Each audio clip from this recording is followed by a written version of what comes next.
Welcome to The Better Life with Dr. Mary Ann Pinkston. Join Dr. Pinkston today as she teaches you how an integrative approach to health, combining holistic and contemporary medical information, can lead you to the better life. And now, here's your host, Dr. Mary Ann Pinkston. Hello, everybody. I'm Dr. Mary Ann Pinkston, and this is The Better Life with Dr. Pinkston. And as always, going to bring you some great information, trying to help you improve your life and your world and how you face that world. And so this episode is going to be no exception. And today I am honored to bring you Dr. Jeremy Thompson, who's an MD and an FP, just like me. Good morning. With background in cognitive narrative and solution-based therapies, which we're going to explain here in just a minute. He is the author of the newly published Understanding Your True Identity, Discover the Real You and Enjoy Healthier Relationships. And who doesn't want to do that? Thank God.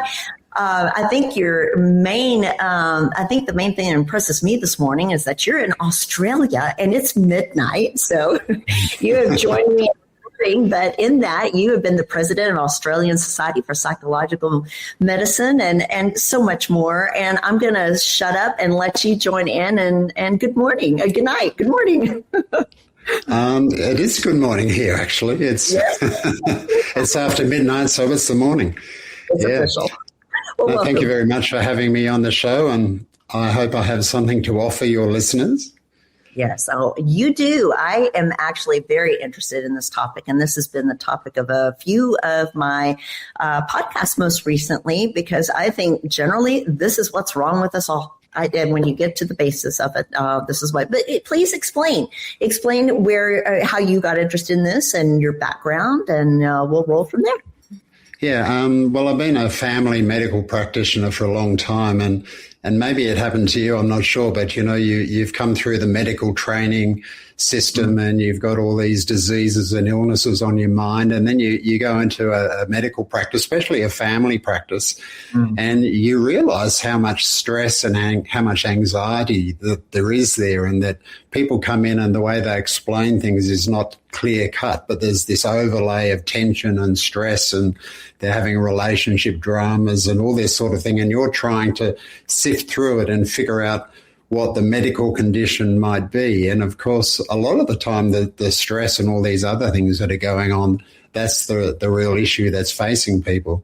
Absolutely. So I pretty quickly realized that I needed to learn a lot more about counseling and mental health. And so at that time, cognitive behavioral therapy was a big thing that was coming around. So I got involved in that and started training fellow GPs as well. And I did a 2-year hypnosis training course. Yes. And that was fantastic. And so then a whole lot of different styles of counseling, and very, very interesting teachers that we had there with all sorts of interesting backgrounds. And so that was just fantastic, sort of getting a much better depth to understanding how people's minds work.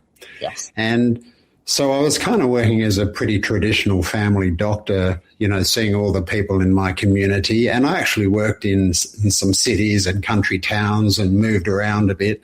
Mm-hmm. And so I kind of noticed that amongst all the people that would come in to see me, that it kind of felt like probably most of them had their lives together. There was a problem that brought them in to see me, but they were pretty easy to deal with, and we could work through their issue or problem and find a way to manage it. And then they'd be back out in the world, and I might not see them for another year or so.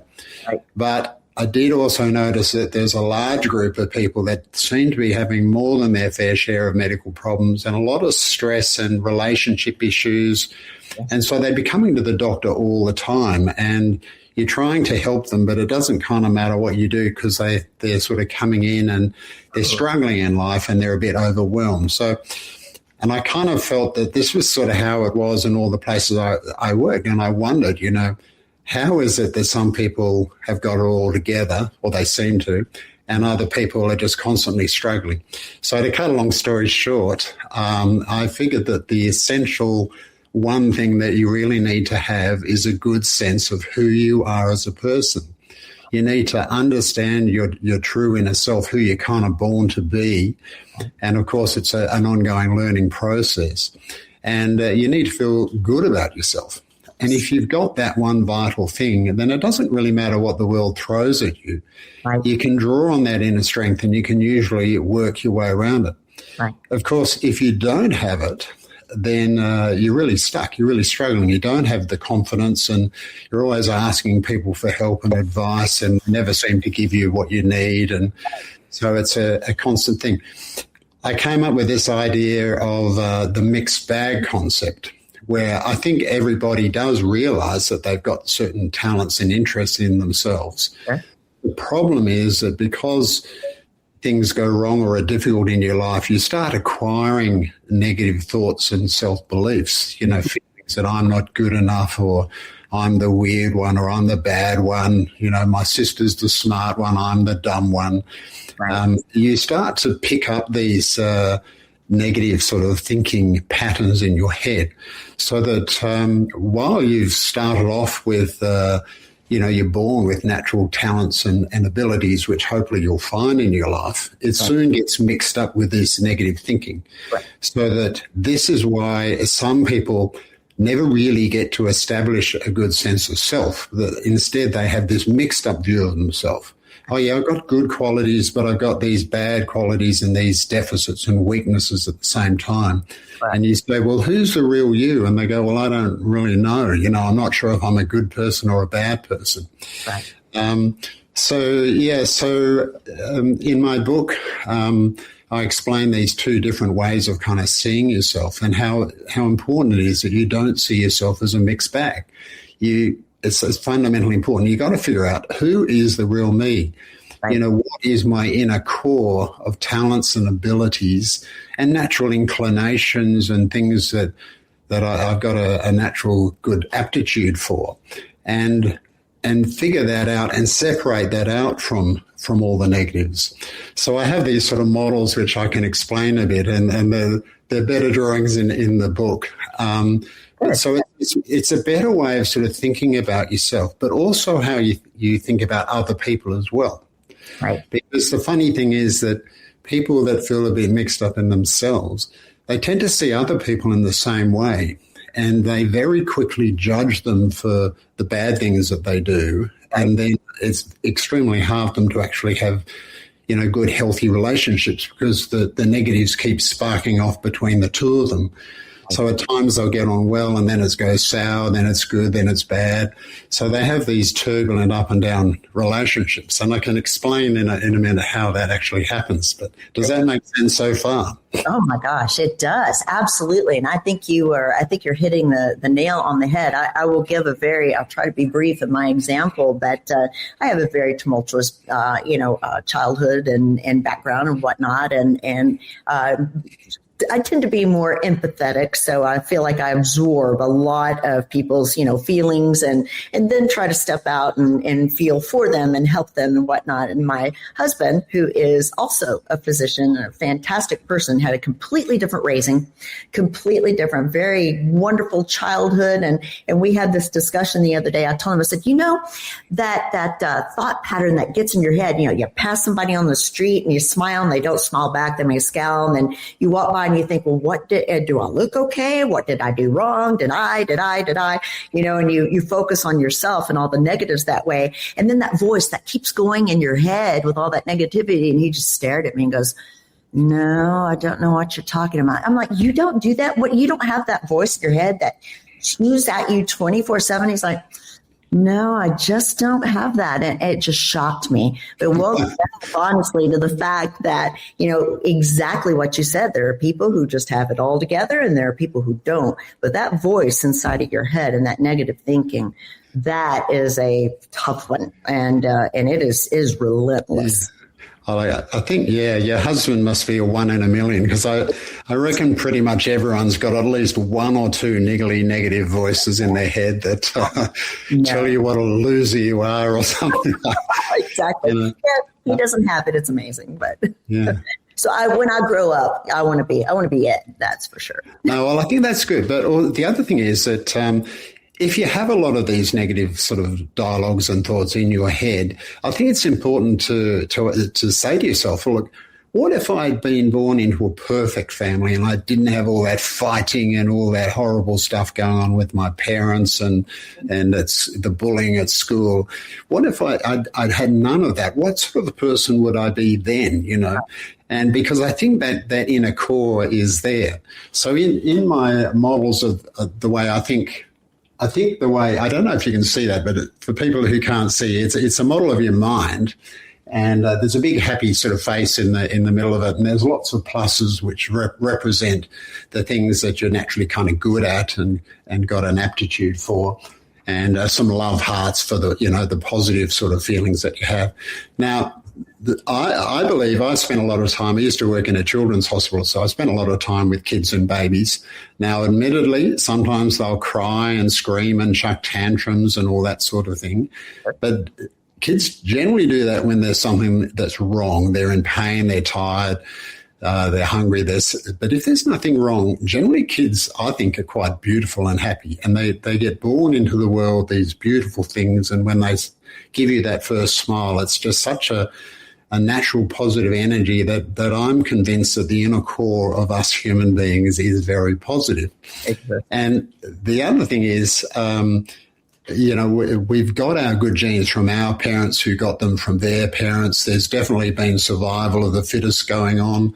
If you look back at your great-grandparents, there's often ones that didn't make it in the family, right. But nonetheless, we've all made it. So after all these years of the survival of the fittest, all of us who are on the planet today, we must have some good genetic material within us. We must have enough there to survive in this world, even though it's changing a lot. So the way I see it is we start off with this positive core. Mm-hmm. Now, funnily enough, sometimes when I say that to people, they actually don't agree with that. They go, oh, no, some kids are just born as absolute rat bags. And I think you don't, but I think sometimes people judge little kids too harshly, you know.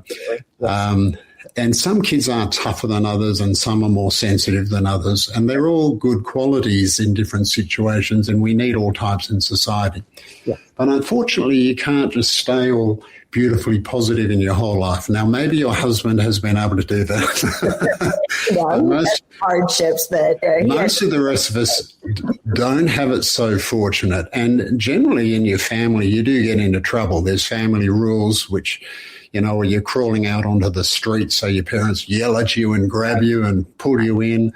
And the little kid doesn't think, oh, that's so nice of Mum helping me. You think, oh, my gosh, she's at me again. What have I done wrong this time? She's always getting angry at me. And these kids who've got a bit of ADHD or whatever, so they're always getting into trouble. And you'll see it in them more than others, that you can see these sort of negatives building up. So that, we did have this nice positive picture, but unfortunately it becomes a bit pockmarked with these big black minuses in your self-perception of yourself. Now, kids aren't thinking about this when they're growing up. They're just trying to get on in their family and at school and make a few friends and try and get by. And so by the time you're going through high school, you are starting to think about it, but by then you've already acquired some of these negative thoughts and things. And identity is a tricky thing to sort of figure out when you're a teenager, because mostly you just want to fit in with everybody else. And so there's some hard years which can reinforce some of the problems and things. Now, this is what I mean. A parent asked me the other day, he said, what's the most important thing when bringing up children? Which I thought was an interesting single answer question. But I said, well, look, I reckon the most important thing is that by the time they leave school, they need to have a good sense of who they are and they need to like who they are. Absolutely. And I said to her, what do you think it is? And she said, I think they need to feel loved. Which I thought was interesting, her womanly take compared to my male take. I'd probably be a bit more like your husband as to what you might have come up with. But interestingly, it kind of says the same thing but from a different angle, because I think when you feel loved, it allows you to bring out your positives and connect with them a lot more. Right. So it's no good seeing yourself in this mixed up way, because life is difficult. As soon as something goes wrong, the negatives in you seem to grow and build in force, and they they can turn into anxiety and depression, and they can overwhelm you. Yes. If you make a mistake and someone points out what you've done wrong, it feels like they're sticking a dagger in your chest, because these minuses and negatives, they feel like they're part of your core. They feel like they're part of your identity. I agree. So that's very difficult. And as I said, people who feel a bit mixed up in themselves, they tend to see others in the same way. So they'll recognise that other people have got good points, but they've got a few negatives. And in your relationships, you're trying to connect positive areas of interest together. That's how you kind of meet people, first of all. There's something that, you have in common with them, and so you build that up. But, of course, it doesn't take long before they do something that you don't like. You don't like the way they speak in certain situations, or maybe they're a little bit arrogant or a bit dominating or something like that. And that unsettles you, and then that arouses your negatives. And so things can kind of get out of control. And sometimes what happens when you see another person is that these minuses, it might be their political beliefs or some other kind of belief, it really grates against everything that you've grown to understand in your life. Right. So the minuses kind of fuse together, and suddenly you see them as this horrible, awful person that you think, oh my gosh, they're the worst person in the world. I never want to have anything to do with them. Right. And sometimes it's happened to me every now and then. Someone's felt that way about me, and I thought, oh my gosh, why have they judged me like this, And I'm thinking, but I've got all these good points and positive things that I'm trying to do, and yet they obviously feel like I'm just the worst person in the world, So, right. And social media is like huge in this. This is like hitting on that. I'm sorry to interrupt, but this seems to hit on kind of what I see people go through on social media, and so I wonder about your point on that in a moment, but yeah. Yeah, no, well, that's a good point. As you say, these teenagers with the social media, there's a lot of teasing and bullying and picking on people and pointing out these things about the way they look or their behaviour, and it sort of grows into this big thing. And some kids are sitting at home too scared to go out because they just feel so harshly judged. Yeah. And so, anyway, it's a difficult way to try and live your own life, and it's a very difficult way to see other people. And what I often notice just as a family doctor, that people coming in all the time, they're having fights and conflicts with people all the time, and they just can't seem to make their relationships work, or in their family. Everyone's at each other, bitching, putting each other down, very unhealthy and not good at all, particularly when you can see yourselves in a better way. And so I don't really think people are kind of as mixed up as they seem, and they shouldn't really see themselves. So in this diagram here, if you can see it, I've got all the positives are there as they were at the start, and these negatives, it's much better to see them out to the side of your sense of identity. Right. So it is like you've acquired them all in your lifetime, unfortunately, and they're there, but it's more like you're carrying them around on a big backpack on your back. Mm-hmm. You'd love to just throw the backpack off and get rid of it, but it's not so easy to do that. Most people end up just carrying it around with them for their lifetime, which is not the worst thing in the world, as long as you see yourself as being centered on these good talents and qualities and abilities. Mm-hmm. And so a big part of what I try and do with people is to try and help them separate out these negatives. Often you can do that with people in three ways. One is looking at the past, one's looking at the present, one's looking at the future.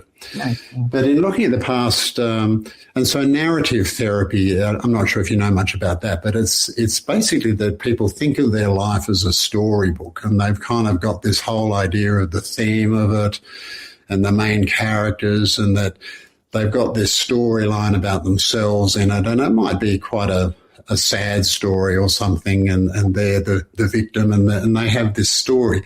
Right. Any bits that have happened in their life are positive, good things that have happened. They've kind of written them out of the story and denied them.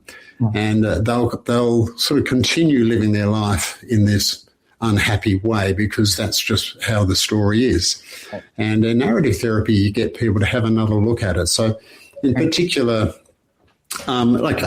Could be you thinking about your past, and you could relay a whole lot of awful things that might have happened, which traumatized you. And some people have been through terrible traumas.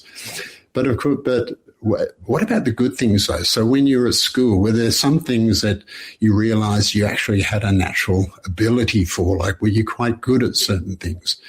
And, or you say that school life was terrible. Did you ever have a teacher who was actually kind of nice to you? And usually people say, yeah, there was one, Mrs. Jones or whatever. So, and what did Mrs. Jones help you to find in yourself, which if she hadn't been there, you might never have discovered? Yeah. And so people will then go, yeah, she actually helped me realize that I'm quite good at writing and telling stories, or that's just an example. But I think you know what I mean, that so or people will talk about their parents, say how awful their mother was or how awful their father was, and go, yeah, but were they awful the whole time, or were there some moments when they're actually quite nice to you? And invariably there were times when they were nice to them and read them stories or took them on a camping trip or something like that. Okay. And even these negative feelings people might have about their parents, you can ask them, and where do you think that came from? What was your dad's life like when he was a kid? Okay. And invariably it's, he had the worst childhood ever. And so you can sort of understand where dad's negatives came from, and maybe there's a good side to him too. Right. So some forgiveness, I guess, maybe on that. It does help a lot with forgiveness. Yeah. So that's a good point you brought up, because when you feel like a mixed bag yourself and you see other people in the same way, it's hard to forgive them because you can't really relate to them. They keep doing these negative things. Right. But I call this a better way of seeing yourself, a positive-centered approach. Right. It's not denying that the negative forces aren't there. Of course they're there, but see them out to the side is much better. And so if this is you down here trying to relate to this person, yeah, you're still connecting your positive interests together. Sure. And sometimes they might do something that bothers you. Perhaps it's the way they speak to you, or you think they've done something that's mean and selfish or something like that. So a negative force comes from them.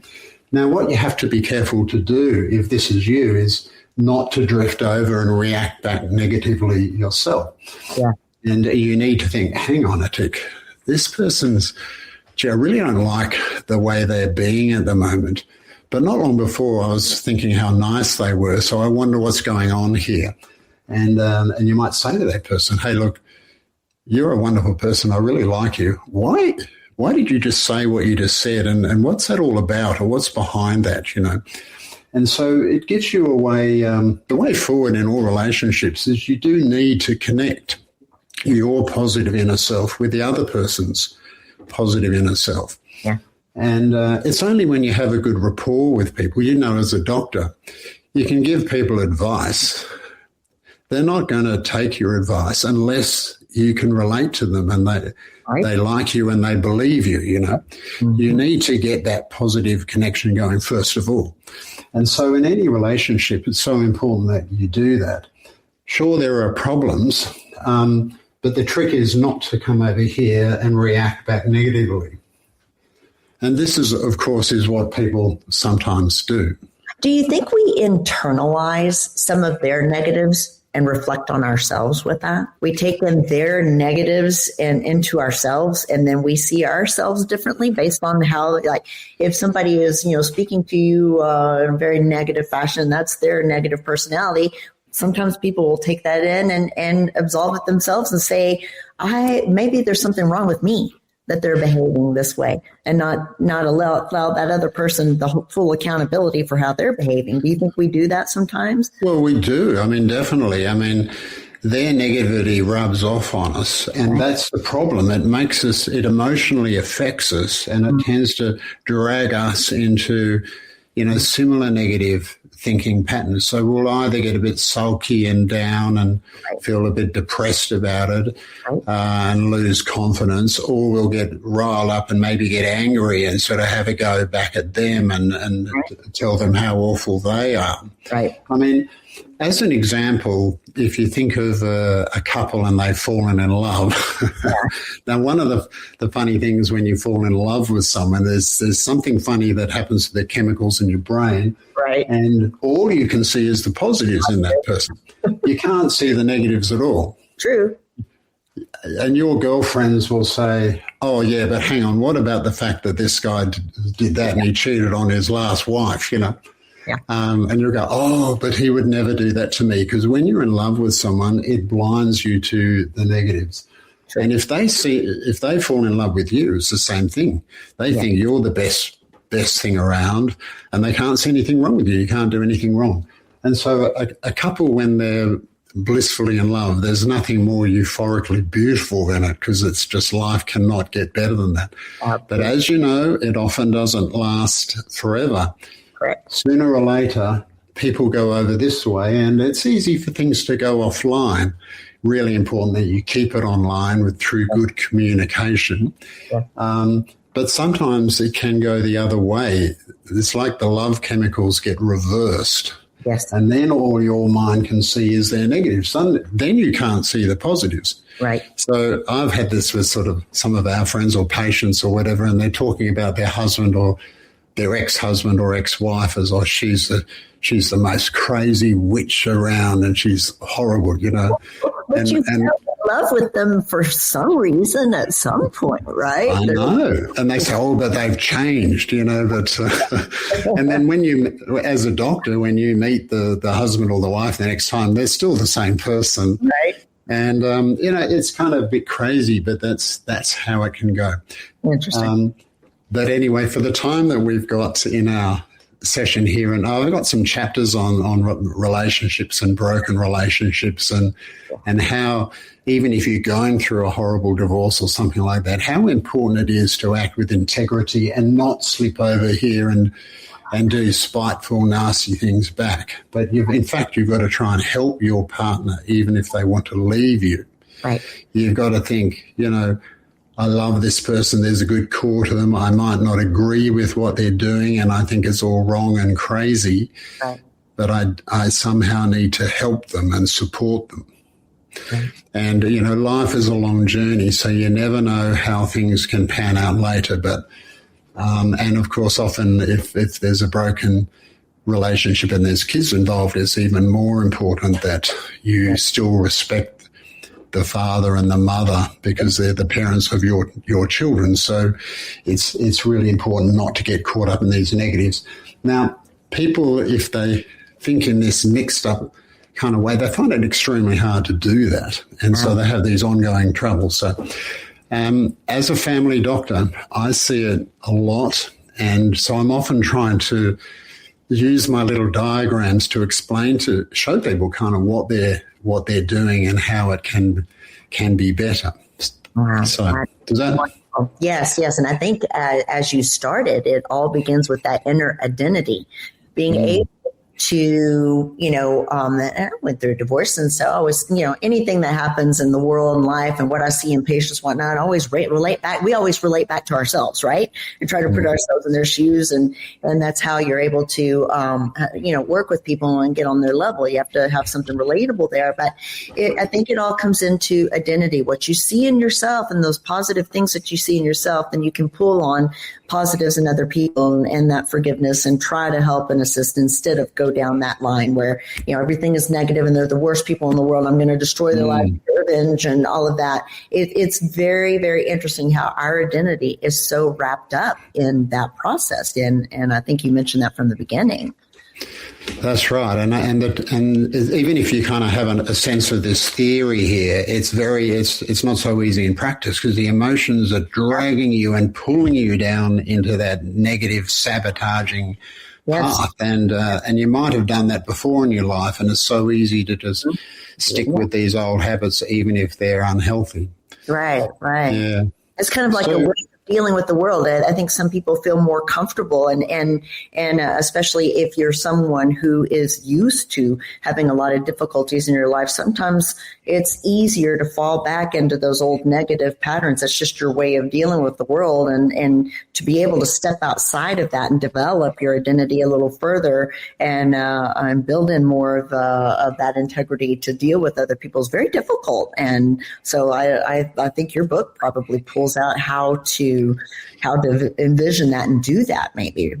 Yeah, well, it does. And that's the whole idea, that I think it is actually very hard. I mean, a lot of what we do becomes habits. The way we think becomes habits, and it's hard to break habits. So if you've had a way of thinking about yourself in an unhelpful, inappropriate way for the last 10, 20 years, it's not going to be that easy just to change it overnight.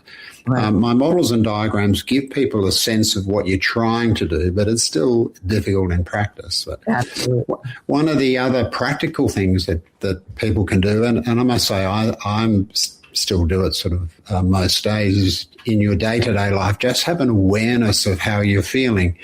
So like, on a happy scale, where 10 out of 10 is as happy as you could ever imagine being, 0, you're so low, the life's not worth living. Where are you on that scale? Right. So, I mean, I often ask patients that kind of a question and say, just have a think about that now. And people might say, yeah, I'm feeling 5 out of 10. Well, okay, when you suddenly feel 8 out of 10, or, are there times where you feel 8 out of 10 or 9 out of 10? And most people will recognize, yeah, there are certain times. I was talking to these people and they were telling me what they were doing, and I got all excited and I thought, wow, what a great thing to do. What a great idea. I mean, that's just an example. That's one little thing that obviously sits right with your inner mind. There's an inner part of you that relates to that and think, yeah, that's something I've always wanted to do, Or you might actually be doing something in your life and you suddenly think, wow, I'm actually quite good at this, I'm a lot better than I thought of this, and I like it, I enjoy it. You can feel your positive spirits rising. So every time that you feel a little burst of positive energy, I think that's really important to clue into that and think, okay, so what exactly is it that's making me feel good? As an example, I mean, I often ask school kids when they come in, oh, hey, how's school going? What are you enjoying at the moment? Mm-hmm. And they might say, oh, I like playing sport. And I go, oh, what is it about the sport that you like? Is it the running around? Is it just the feeling of your body moving? Or is it that you're with your friends, Right. And it's interesting, but for sport, there's different reasons what people really get out of it. But right. So even nutting down on those little bits tell you something about who you are. Yeah, I'm a social person.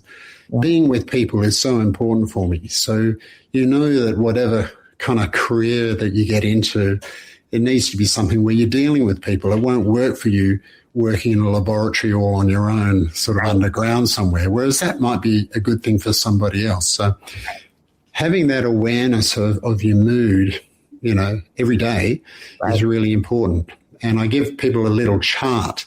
So where you get these positive things, just write down what that vital ingredient is, or write it on your phone. Right. And if you get a negative feeling, so you were feeling 8 out of 10, and then something happens and now you're down at 4 out of 10, then I say, okay, well, what's happening in your head? What's the dialogue that's going on in your head? And exactly what you were saying at the start of the interview, I reckon most people have got 5 or 6 sentences that they say, oh, I'm not good enough. Right. There you go. I knew that would never work. Right. I'm the weird one. I'm different to everybody. Right. There's certain sort of sentences that people kind of have. And it's worth just recognizing what they are. And I think write them down too, because after a while, it's the same ones that just keep coming up all the time in different situations, but the same bad feeling. Mm-hmm. And if you ask people, where does that come from? When did you weren't born with that in your head. You started off all positive and no kid is born with these ideas of I'm not good enough, or I'm the weird one, or I'm the bad one. They acquire that. They learn it. Where do you reckon you learned that from? And most people can pick it. My dad used to say, mate, you're useless, you're never going to make it or something.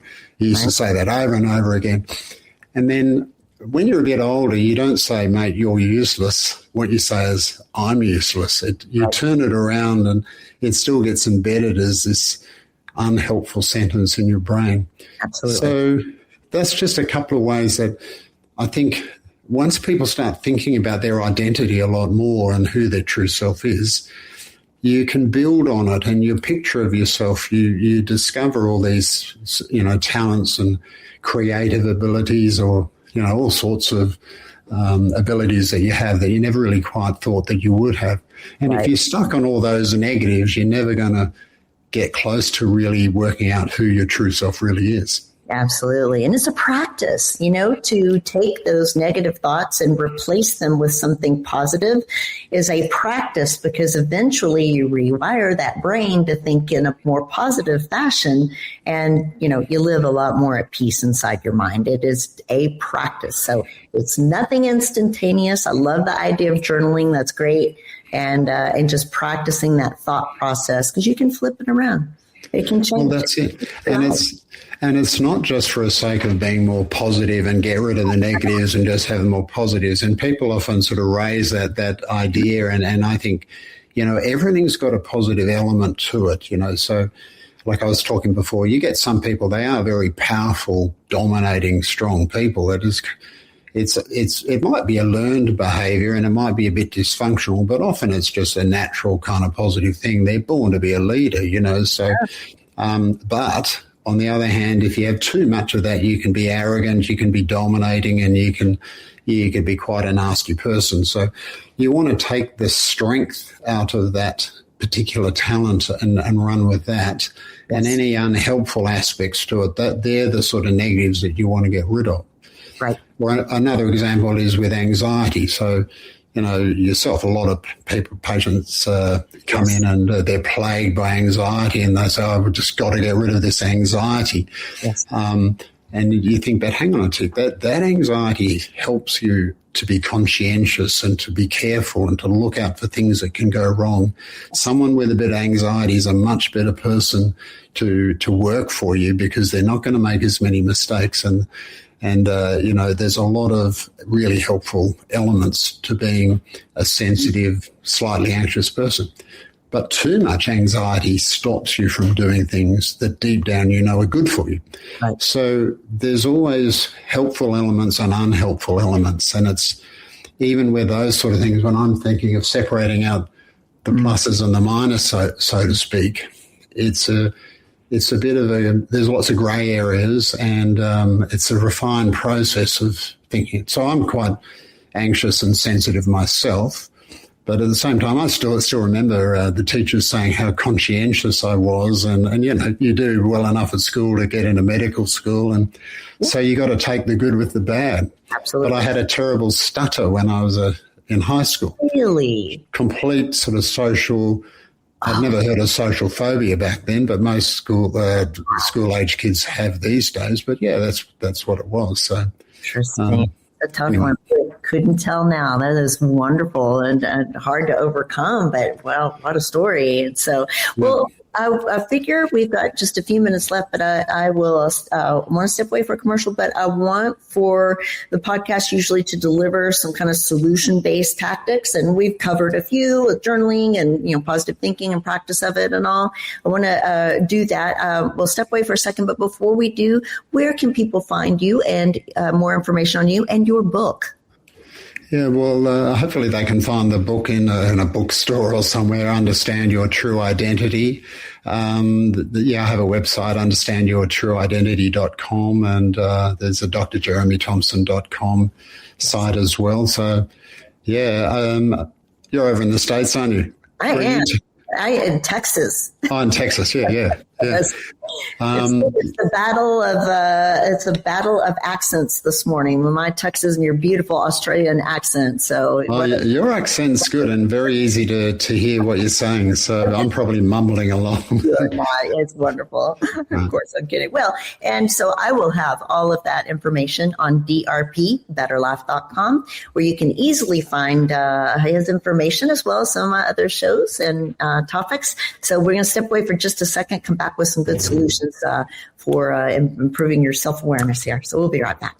Thanks, Marianne. Depression, anxiety, low energy, weakness, these are just some symptoms of low B12 levels. And the absorbable B12 folate supplement that's helping people declare victory over depression symptoms is De Novo Plus B12 by Magna Pharmaceuticals. Patients with symptoms of depression often exhibit low levels of folate and vitamin B12. The human body needs sufficient folate intake to produce the essential neurotransmitters serotonin, dopamine, and norepinephrine. These neurotransmitters alleviate feelings of sadness, anxiety, and gloom. What makes De Novo Plus B12 so successful? De Novo Plus B12 contains readily absorbable folate and B12. That means it's more successful at correcting the root cause of your deficiency, not just the symptoms. Whether you are suffering with low energy, depression, fatigue, or anxiety, you owe it to yourself to learn more at magnaweb.com. That's magnaweb.com. Please let us know at checkout that you heard about De Novo Plus B12 on The Better Life with Dr. Pinkston. Hello, welcome back. I'm Dr. Marianne Pinkston here with Dr. Jeremy Thompson. Really quickly, thank you to Dr. Lesser and Magna, who has been a big supporter of me, and I appreciate them very much. But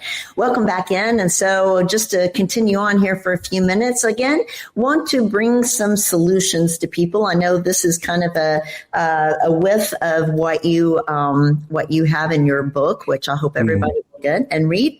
But give us a few ideas that get people rolling and going for Monday morning. Okay. Well, I guess there's the looking at your past and trying to separate all the bad things that happened from the things that you did feel a natural joy for, or a talent for, or something that you just had a natural inclination towards. And then in your present life, having this sense of awareness of how you're feeling, how good you feel or how bad you feel. And then we're saying a lot of people do take journals and log things, but I think it's really important when you take your notes down that it's actually separated out into two columns, because otherwise you end up with a whole lot of stuff that you've written and you walk through it all and it kind of doesn't really help you. So I think it's really important to separate that out, and the bits that go with the positive stuff where you felt a good emotion, those are elements of your true self, and they're all little parts of it. And you start to, just by separating it, you start to recognize it more, and you can start to feel the things that feel right for you. Then the flow on from that is to your future, and what am I going to do with my life, and what type of career might I be well suited to, or what kind of partner might I be well suited to. And that comes from having that self, knowing who that real you is. And so therefore, what does that person want to be? Now, often it's hard, I think, when you're a school kid, you're leaving school, you're a young adult, you start in something, and then if you're not getting a good feeling out of an excited feeling, it may not be the right thing for you. Right. I'm not saying you should chop and change things all the time. Yeah, give it a good go. But even before you make those decisions to go ahead, ask yourself, is this something that sits with the real me? Or am I really doing this because this is what I think society expects of me, or I think my parents would think I should go ahead and do this line of work or something? I don't think you should ever do things because, you look good when you do it, or that other people will give you a pat on the back or something. You want to spend your life doing things that just feel right for you and they give you a natural positive energy. Absolutely. I'm very concerned as a family doctor, just the stories that I'm hearing with a lot of the teenagers and ones that are coming in to see me, that they're so image focused these days. Yes. I had a mum tell me that her daughter, she locks herself in a room. She spends hours putting all this makeup on and taking thousands of photographs of herself, and this process goes for a long time. Then she finally gets a picture she's happy with, and she posts that, waits for the feedback, and if she doesn't get the feedback, then she's terribly depressed, like she's going to slit her wrists and self-cutting and all this kind of thing. And this image focus, rather than what you feel inside, I think is something that's just completely wrong. And I really hope that we can sort of turn this around, maybe by banning social media for kids less than 16 as an example. But having this sense of how you feel rather than how you look, I think is a really important thing when you're looking for happiness in your life. You know, happiness comes not from looking at things or looking at yourself, but it comes from doing the things that feel right for you. I was at a meeting of doctors a while back, and I asked them that question, you know, what was the happiest time of your life? Wow. And it's an interesting question to ask anyone. We could ask you, what was the happiest time of your life? Do you want to tell me? Well, besides having my children, actually, the day I married my current husband, that's my second marriage. And so having my children is always going to be at the top of that. But marrying Ed, I think, is the next. Okay, well, yeah, that's it. And so if you want to have kids and get married and have a wonderful relationship, then doing it is what's going to bring you happiness. Just thinking about it or preparing for it is not enough. You've got to be actually doing it.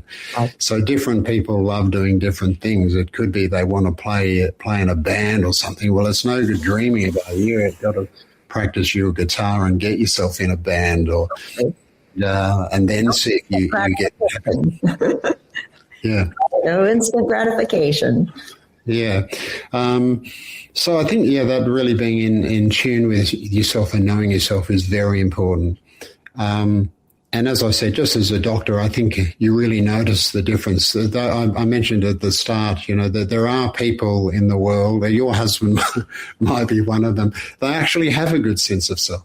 Yes. They kind of know who they are. They know what they like and they know what they don't like. Yes. And they're living their life, doing the things that they've got a natural ability for. Yes. And they're cruising along, and they're not really any better than anyone else in the world, and they're not necessarily more talented.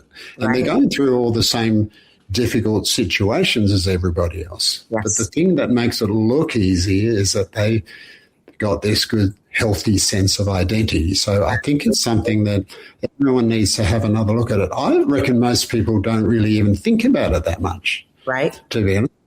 People come in and they're depressed or they've got bad anxiety or some relationship issue, and they go to sort of a counselor or psychologist or something. Mm-hmm. Very quickly, they're just sort of focused on sorting out those problems and what do you want to do about that, your relationship, or what do you want to do about that problem, without first of all figuring out, well, hang on a second, who are you? Who is the real you? And that's what I think is the important thing to focus on. So.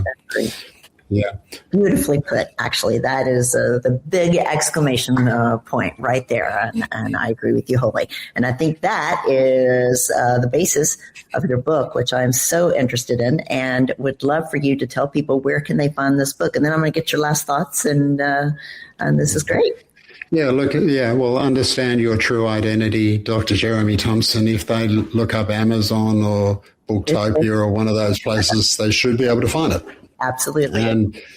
And there's a lot in there. I mean, I've been working for quite a long time and seeing all the sort of people that you see in a community, the babies, the kids, the old ones, and the rich and famous and the down and out, everyone across the spectrum. So over a long time. So in the book there's all sorts of things, how to communicate with people effectively and how to deal with aggressive, dominating people, how to deal with passive people.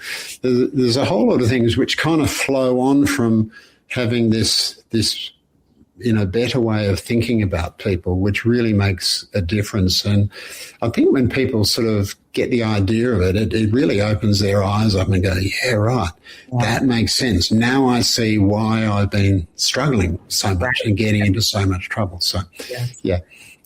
Isn't it beautiful when you watch the light bulb come on with somebody? Yeah. It's a beautiful thing. And I don't know exactly how long you've been practicing. I've been doing this for about 30 years, but wow, what a ride, meeting so many people. Isn't it wonderful? And meeting so many people and being there as a guide. I had a gentleman tell me one time, it absolutely floored me. He had seen me for many years. And at one point, we did more counseling, I think, than we did actual medical care. But at one point he goes, Dr. Pinkston, I appreciate you so much. I tell you more things than I tell God. And I thought, that blew my mind. How does that happen? But it's wonderful to sit in a seat and be that for somebody and guide them. I know you've done that, and we are incredibly appreciative of all that. You must be asking all the right questions. I don't know that I am or not. I just listen. Mostly, I just listen, right? And I know that's what you do. Yeah, exactly. Yeah. Very grateful for all of your experience and what you've culminated into writing this book. Thank you for that. Okay. Well, look, I hope it helps some people out there. I mean, that's the whole reason for writing it. Right. Absolutely. Well, your heart's in the right place. That's wonderful. Yeah. Any final words for the audience? Anything we forgot? No, maybe when I first wrote the book, my name for it was Peace in Yourself, Peace in Your Relationships, and Peace in the World, because I think what I'm really trying to do is to get people feel better as an individual, and also try and make things better in their family and their close relationships, but spread this sort of positive way of thinking about people into your community and, in fact, towards everyone in the whole world. And, I mean, it continually bothers me just seeing how the world's going. It's just crazy. All this same sort of dysfunctional stuff that we've been talking about, and you see that on a world scene, and it's just so unnecessarily painful and destructive. And I just think the world can be a much better place. So that's what I'm really sort of trying to promote. But, of course, I'm only a family doctor. I don't really know much about world affairs. So, well, that's okay. You do. And I agree with you entirely. I think we would just start with ourselves, and that infects everybody around us, our children, which is generational. And so, it just builds from there. It's very important. This is where I totally agree with you. That's it. Great. Oh, wonderful. Listen, Dr. Thompson, thank you so very much for being on the show today and for all you've done and your hard work. And so we will hopefully stay in contact. And definitely. And I hope this is a great success for you. Next time I'm in Texas, I'll definitely look you up. Please, absolutely. Please do. If you come to the States, that would be wonderful. So, yeah. All right. Well, thank you very much. Okay. And for everybody out there, I hope sorry, I didn't give you an opportunity to say thank you, but I hope you have a wonderful week. And as always, please take care of each other. Thank you. You've been enjoying The Better Life with Dr. Mary Ann Pinkston. For more information, go to drpthebetterlife.com. That's drpthebetterlife.com. And listen next week for The Better Life with Dr. Pinkston.